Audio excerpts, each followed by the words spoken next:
Abra sua Bíblia comigo, no livro de Lamentações de Jeremias. Lamentações de Jeremias, no capítulo 3. Nós já ministramos esse texto em outras ocasiões. É um texto que eu gosto muito. Aliás, eu gosto muito do livro de Jeremias e de Lamentações de Jeremias. Esse poema, que é o livro de Lamentações. E no capítulo 3, nós vamos ver, você vai observar que há uma melancolia sem tamanho na vida desse profeta, né?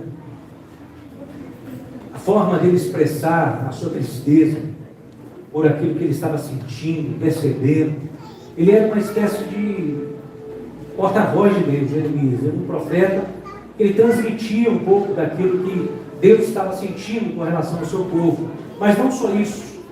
A gente vê em alguns dos seus escritos, ele mesmo mostrando como estava o seu coração diante do momento que ele estava vivendo. Porque Jeremias ele se colocou como um intercessor. E você sabe que o intercessor, ele nem sempre, ele vê com os seus olhos o objeto da sua intercessão. Às vezes passa anos e ele vê se cumprir aquilo, às vezes até depois da sua morte. Mas não em vão a sua oração.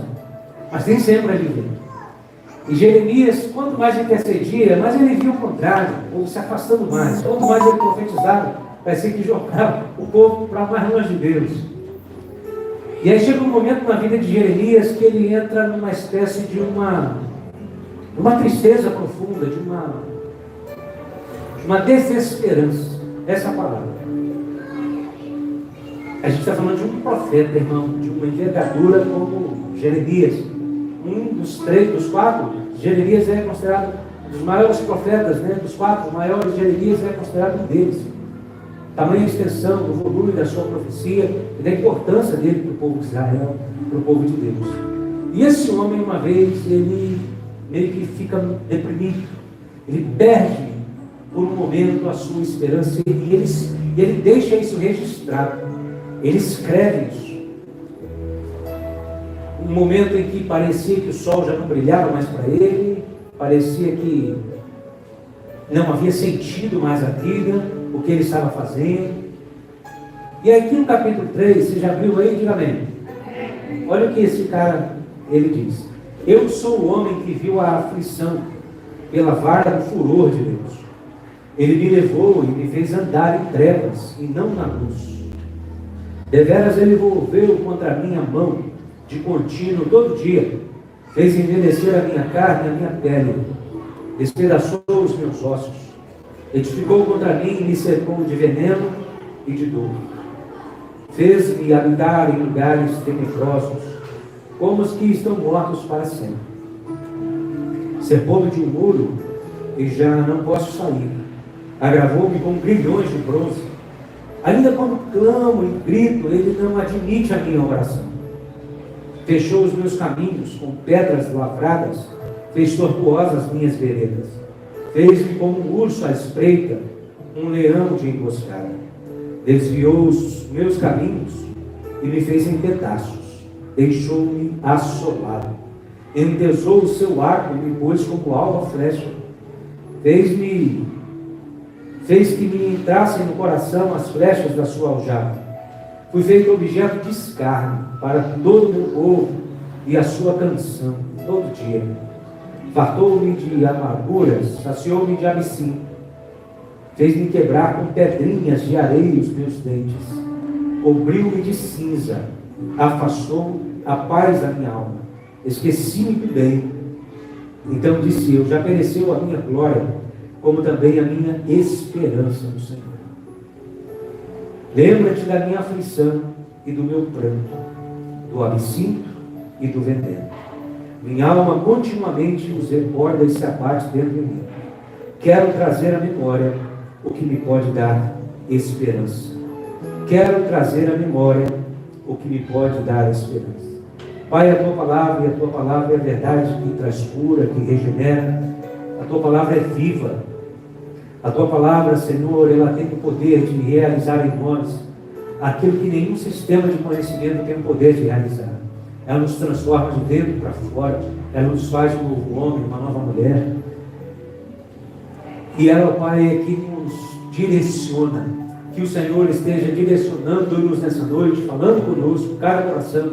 Eu não conheço a necessidade profunda de cada um, o que se passa no coração e na mente, mas Tu o sabes.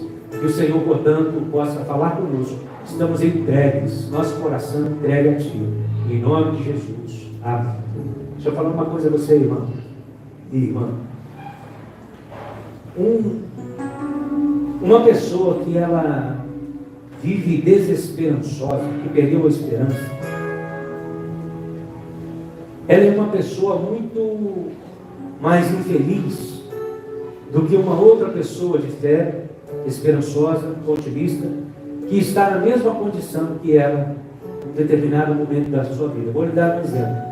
Um homem que está preso, ele recebe a mesma sentença que um outro homem.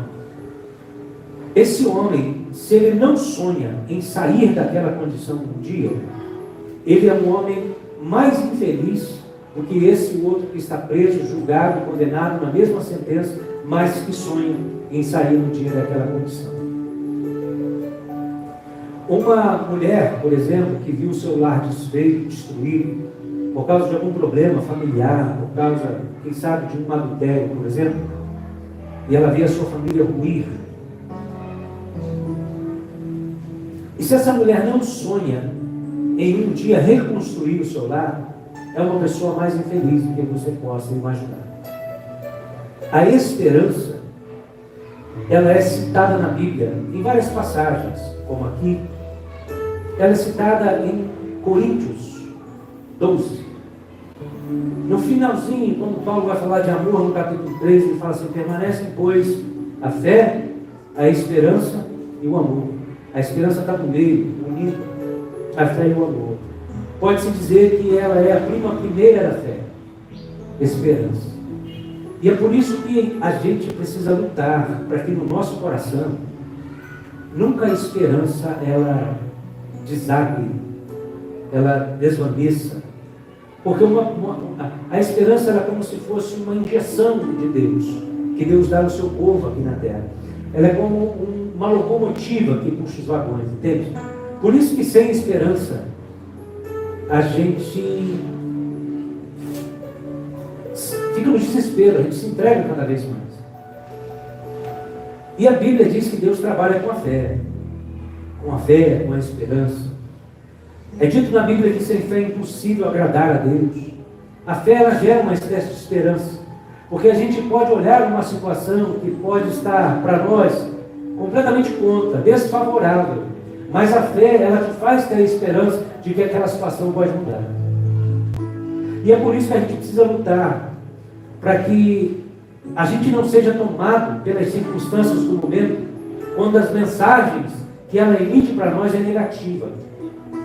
Sabe, é importante que você saiba de uma coisa, que Satanás, ele tenta nos cegar com desesperança.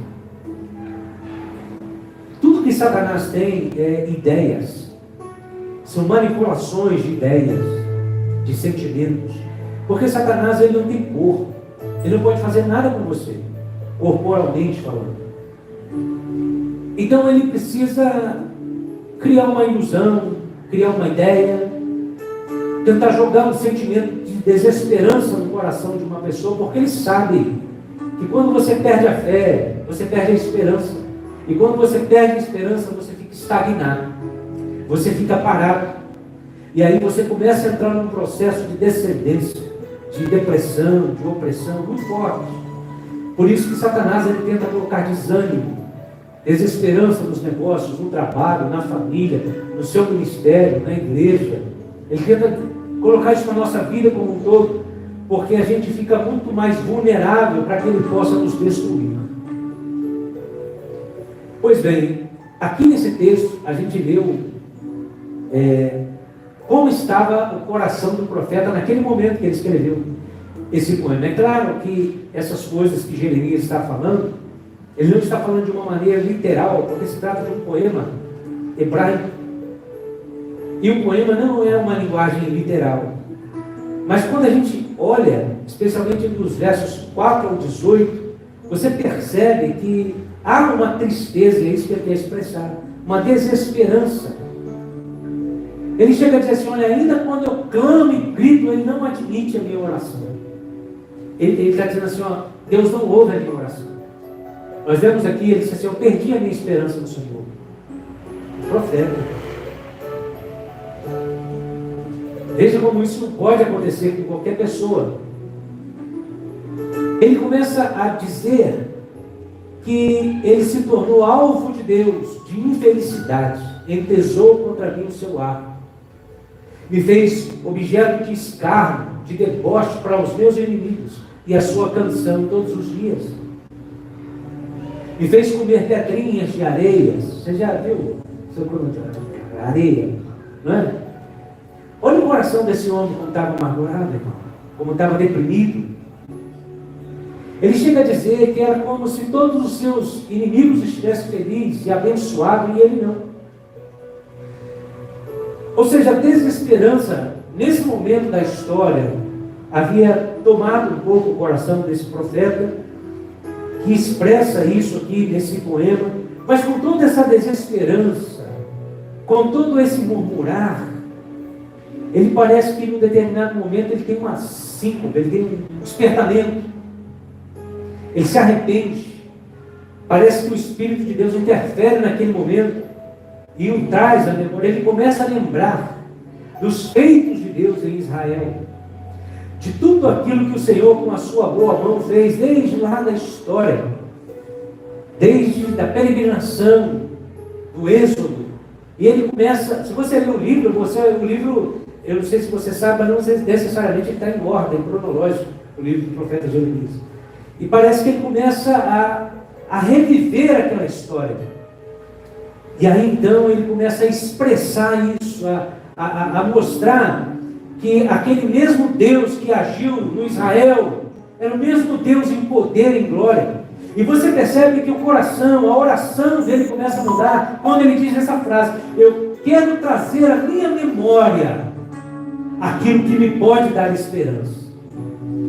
E aí muda, irmão, o coração do homem aqui. Repare que no verso 22 ao 39, parece que é outro profeta, esperançoso, cheio de fé.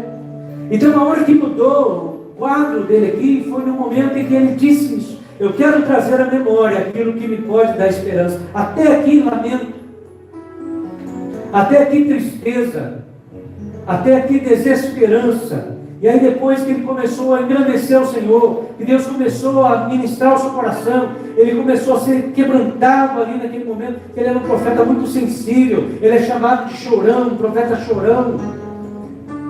Deus começa a intervir na sua história, naquele lamento, e ele começa a se encher de esperança de novo. E aí olha o que ele diz no verso 6, assentou-me em lugares tenebrosos, como que ele diz, Deus me colocou no inferno, como os que estavam mortos há muito. Não parece, olha, esse homem que ele diz no verso 26, bom é ter esperança e aguardar em silêncio a salvação do Senhor. Que não me parece que ele estava esperançoso antes, mas agora aquela condição dele não havia mudado, mas ele diz, é bom guardar a esperança no Senhor, mesmo em dias assim. E ele começa a dizer, olha no mesmo versículo, verso 7, quando ele diz assim, cercou-me de uma sebe, mas desse um muro vegetal. Ele dizia, não posso sair, agravou os meus grilhões. Esse mesmo homem diz no verso 28, assenta-te solitário e fique em silêncio, porquanto Deus o pôs sobre ele esse jugo. Olha, é outro homem, é outro coração, o mesmo homem que murmurava. Depois que ele se quebrantou diante de Deus, Deus começou a trazer à sua memória tudo aquilo que lhe dava esperança. Começou a trazer à memória os feitos, as ações, a grandeza, o poder, a soberania. E ele se enche de esperança e ele olha para o futuro com maior otimismo. Assim também é conosco, acontece conosco, com a nossa vida, comigo e com você, no que diz respeito à nossa angústia, à nossa necessidade. Quando a gente foca, sabe, irmão, muito num problema, a gente começa a ser acometido por um sentimento de descrença, vai sendo minado a nossa esperança em Deus. Mas do mesmo modo, quando a gente expressa a Ele confiança, independente da realidade dos dias, mesmo que a circunstância não mude naquele momento, seu coração começa a mudar. E isso é matéria-prima na mão de Deus para que Ele possa agir. Porque Deus trabalha com a fé, irmão. Deus trabalha com a fé. Sabe, dá uma olhadinha para trás aí, irmão, e começa a lembrar de algumas coisas que, de repente, você orou. Você quer dar um exemplo?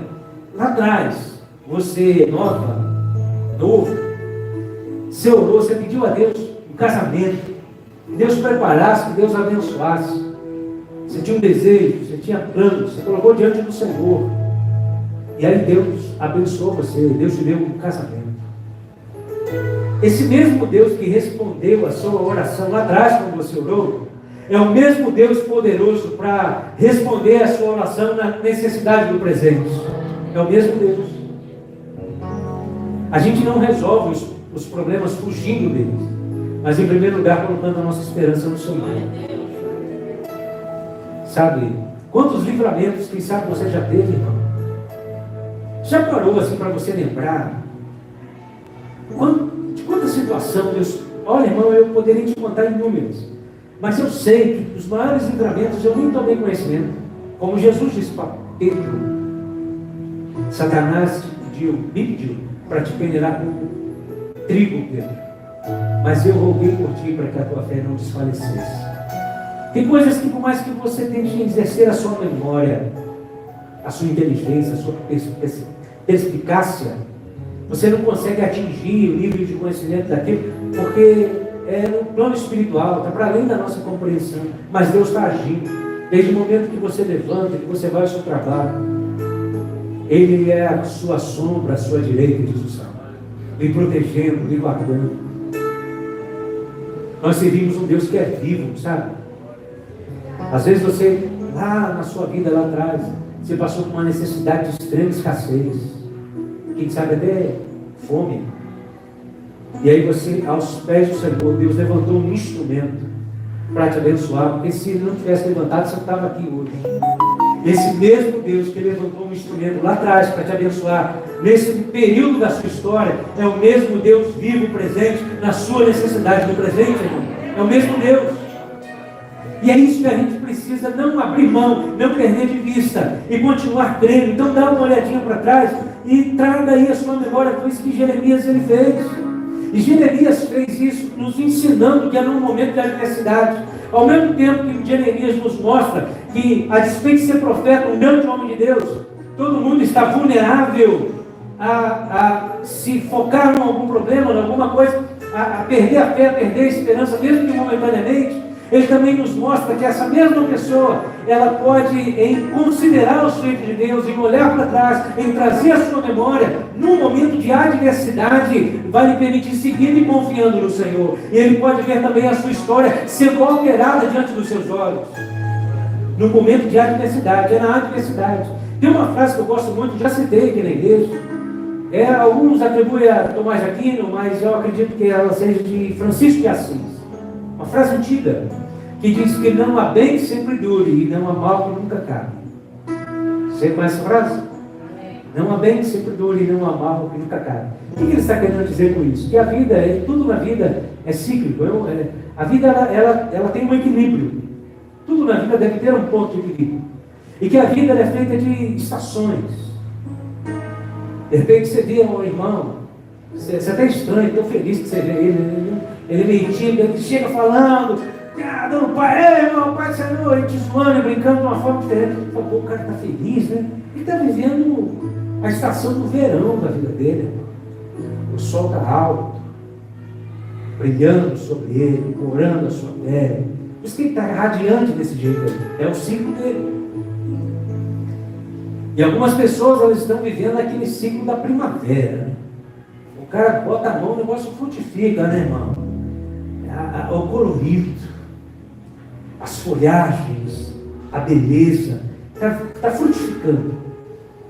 contrapartida, existem seasons, estações da nossa vida, em que a gente prova, por exemplo, o outono, que é a estação mais seca do ano.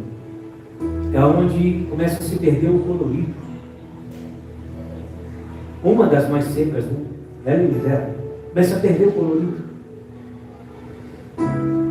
Começa a ser momentos de perda. E o duro ainda é saber que existem estações, como por exemplo o inverno, que é uma estação também muito seca. Aliás, eu acho que ele é mais seca que o próprio, porque não chove direito, né? Se bem que hoje está tudo doido, né? Mas é uma estação onde, mundo afora, você vê, principalmente países que não são como o nosso, que as pessoas elas têm que cavar dimensões da terra, escavar buracos cada vez mais profundos para poder beber água. E existem fases na vida assim que parece que a gente tem que se enfiar dentro de um buraco, parece que a gente tem que se humilhar, parece que a gente tem que se curvar diante de tudo e diante de todos. Mas a bênção é que tudo é um ciclo, que o inverno ele vai passar e o verão vai vir de novo, no nome de Jesus, irmão. Talvez eu esteja ministrando aqui para pessoas que entrou por essa porta e já perdeu a esperança. Eu não sei, Deus sabe. Talvez vocês tenham entrado aqui, alguém, e você está passando pelo vale da sombra da morte.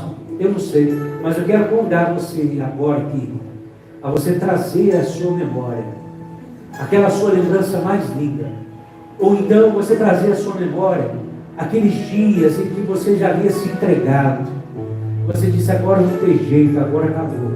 E aí, a despeito de você ter se entregado, você viu o agir poderoso de Deus na tua vida, Deus volvendo a sua mão contra você. Traga a sua memória, irmão, porque esse mesmo Deus que agiu numa necessidade sua do passado, é o mesmo Deus fiel, Emanuel, presente, Deus conosco, poderoso para agir na necessidade do presente também. Porque há uma promessa sobre a vida da igreja, há uma promessa sobre a sua vida. A palavra diz: o choro pode durar uma noite, mas a alegria vem pela manhã.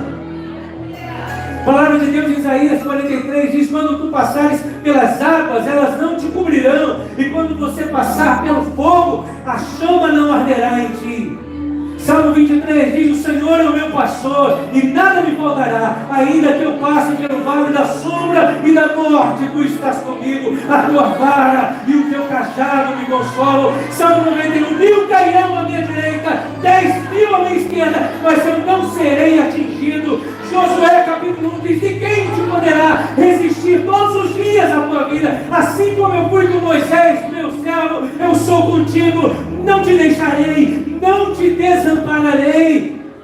O choro pode durar uma noite, irmão, a alegria vem pela manhã. O Salmo de número 29 diz também a palavra de que muitas são as aflições dos justos, mas o Senhor o livra de todas. São promessas de Deus sobre a nossa vida. Então, por que desesperar? Por que se prostrar em desesperança, como um tapete no chão? Por que encher o coração de desesperança? Vai ser mais uma das tribulações onde Deus vai ser glorificado, você vai ser honrado e vai receber também de Deus o seu favor. Creia no Senhor, irmão. Deus tem prazer em cuidar dos seus filhos. De repente essa nuvem que está sinalizando diante de você, vai falar: hoje está vindo mais uma tempestade. E às vezes não. Às vezes algumas bênçãos, elas vêm disfarçadas de tempestade mesmo. Às vezes é a chuva de Deus que está vindo aí para regar aquilo que morreu nessa terra seca. Então espera só mais um pouquinho, aguarda só mais um pouquinho, porque o Senhor está falando com você hoje, meu irmão, que aquelas plantas que morreram no inverno, elas receberão o brilho do sol da justiça. O inverno vai passar e o verão vai voltar em nome de Jesus. Quem sabe você tem ouvido há tanto tempo o canto triste da rolinha, será trocado também. Aquela terra que estava seca vai voltar a produzir no nome de Jesus. Aquele que entrou aqui fraco receberá uma ajuda, um apoio de Deus, porque a boa mão do Senhor está sobre você. Creia nisso, irmão, e se coloque de pé. Vamos orar em nome de Jesus. Aleluia, glória a Deus. A vida é assim mesmo, irmão. De todos nós, a vida é cíclica. Não é todo mundo, a gente não sorri todos os dias, mas ninguém chora todos os dias também. Há dias, há fases, há momentos que a vida se aparece para a gente como o dia do sim, mas há momentos que é o dia do não, né? Há momentos que parece que a gente está jogado, está no chão, mas há dias que é pódio. Confie no Senhor, acima de tudo, irmão. Confie em Deus. Confie no Senhor. Olha a situação que a gente tem vivido. Todos nós estamos vivendo. E você pode testemunhar, eu creio que o Senhor tem cuidado de você e da sua casa desde que começou essa pandemia. Esse mesmo Deus que sustentou até hoje vai sustentar você, a sua casa, a sua família, os teus filhos, os teus netos. É o mesmo Deus, irmão, o mesmo Deus. Ele é fiel, então não se desespera. Só aguarde um pouquinho. Aguarde em fé e esperança, como os homens da Bíblia, como Pedro, na sua grande perseguição, nas suas cartas, ensinando os cristãos, dizendo assim: não perca a esperança no Senhor. Não perca a sua esperança nele. De repente você está abandonado, se sentindo sozinho, triste, perdeu o emprego. Sei lá, tanta coisa pode ter acontecido com você. O Senhor tem bênção para lhe dar. O Senhor é seu Deus, Ele ama e cuidar dos seus. Então coloque a sua confiança diante do Senhor e vai orando. Vamos falar com Deus essa noite em nome de Jesus. Traga aí, irmão, a sua memória. Traga a sua memória. Lembre-se dos livramentos. Lembre-se dos favores de Deus sobre a sua vida, sobre a sua casa. Lembre-se disso. Às vezes a gente é tomado por umas preocupações, sabe, irmão? Olha, deixa eu falar uma coisa a vocês. 99% dos meus medos, das minhas preocupações, 99% nunca aconteceu. Talvez é assim também. O negócio vem, é um barulho danado dentro da gente. A gente sofre por antecipação. E o Senhor está falando comigo, com você, ó, entrega na minha mão. Vai seguindo. E o resto é comigo, diz o Senhor. Lembre dos livramentos, irmãos. Lembre do que Deus já fez até hoje. É o mesmo Deus. Ele não muda. Ele é Deus soberano, poderoso. Ele cuida de você, cuida de mim. Deus nos ama. Ele nos ama demais. Quem sabe você foi acometido por uma doença lá atrás, acerca da qual, quem sabe, até os médicos disseram: ó, isso aí é muito sério. Pode ser até que você não sobrevive. Você está aqui, irmão. Acometeu o seu familiar. Sei lá, irmão, uma desgraça, uma tragédia aconteceu. E Deus, todo momento, mostrando que Ele não desampara os seus. Esperança, creia, entregue nas mãos de Deus. Siga firme. Talvez você tenha entrado aqui hoje, irmão. Eu não sei mesmo, irmão.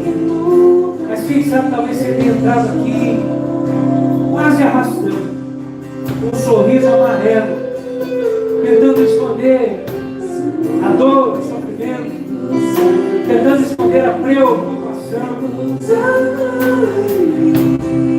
colocando a sua esperança. Você entrou aqui, ó, é a luz do fim do túnel. Eu vou lá para Deus, mesma coisa para mim. Deus está te falando. Traga a sua memória o que lhe pode dar esperança. E lembre-se que eu não mudo. Lembre do dia que você entrou pela primeira vez por essa porta. O que Deus fez na sua vida, meu irmão.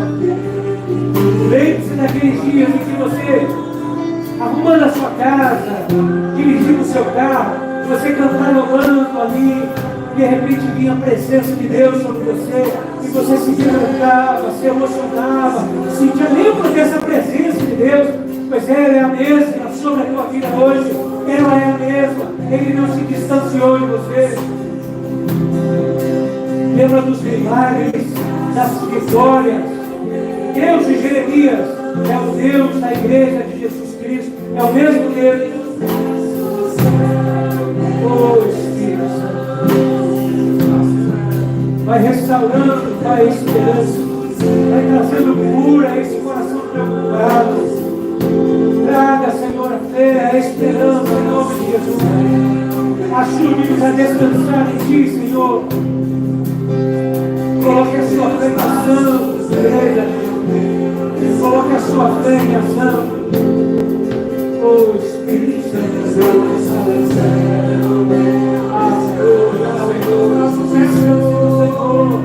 Em Teus braços,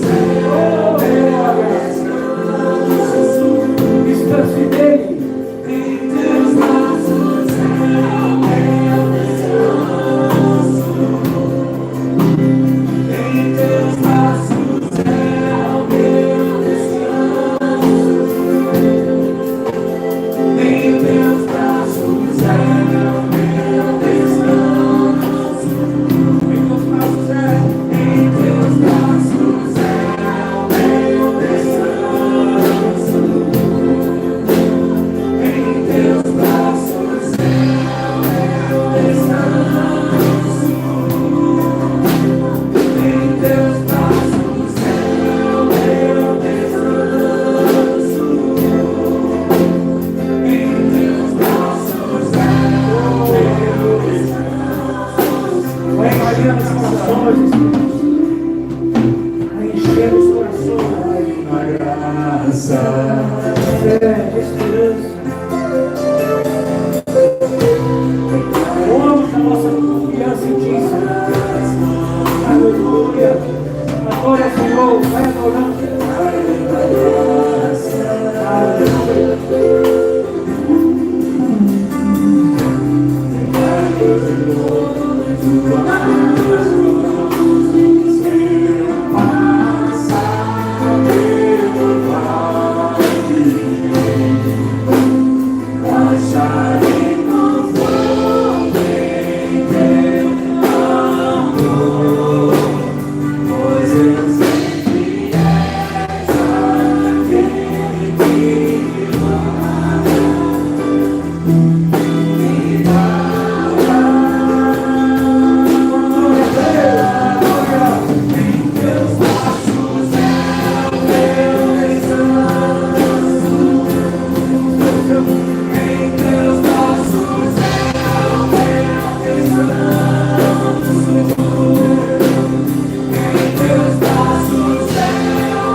Lembra-te dos milagres, lembra-te das curas, lembra-te das portas abertas, lembra-te do livramento, e transforme tudo isso em fortaleza para você, igreja. É o mesmo Deus, o mesmo Deus. Sabe, irmão, eu vou encerrar agora. Deixa eu te falar uma coisa. Quando eu olho para trás, na minha vida, assim, quando eu olho para trás, até ouvir os irmãos, os testemunhos dos irmãos, quando eu olho para trás, particularmente da minha vida, assim, irmãos, eu tinha tudo para dar ruim, irmão Marisa, tudo para dar ruim. Na minha adolescência, que eu conheci o Senhor, mas no período da minha adolescência, antes de decidir por Cristo, eu entrei num caminho muito esquisito. Conheci pessoas, comecei a mexer drogas e tal. Irmão, eu não tinha esperança de um futuro bom. Não tinha. Quando eu olho para trás, irmão, vejo tudo que Deus fez. Poxa, irmão, de ter uma família, sabe? Uma família abençoada.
que amam a Deus. Às vezes no momento que a gente está passando por uma situação, você não entende muito bem esse versículo.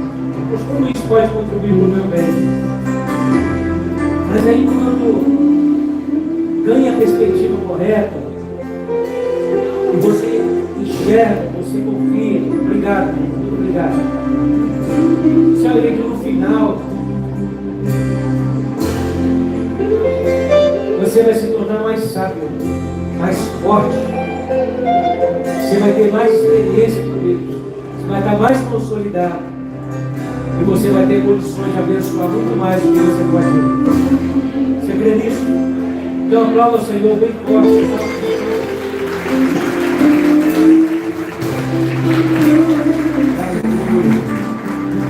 Eu queria fazer uma pergunta a você, da igreja.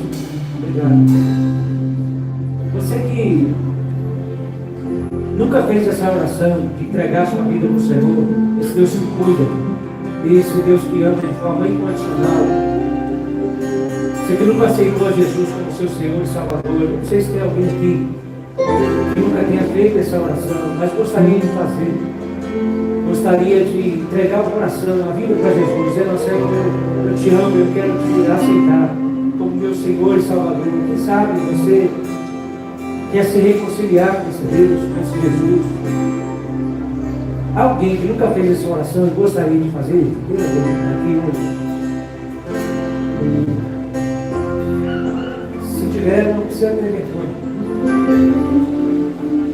Se você quiser fazer uma oração, hoje é o dia, hoje é o tempo de você aceitá-lo como seu Senhor. Aceitá-lo como seu Senhor implica em você dizer: a partir de hoje, Jesus, Ele é Senhor da minha vida, Ele quem me governa. Não é você pertencer a uma religião evangélica, não é isso. É você deixar que Jesus seja o teu dono, seja o seu Senhor. Alguém que nunca fez essa oração, gostaria de fazer hoje aqui? Todo mundo já fez, glória a Deus por isso. E deixa você, minha filha, glória a Deus.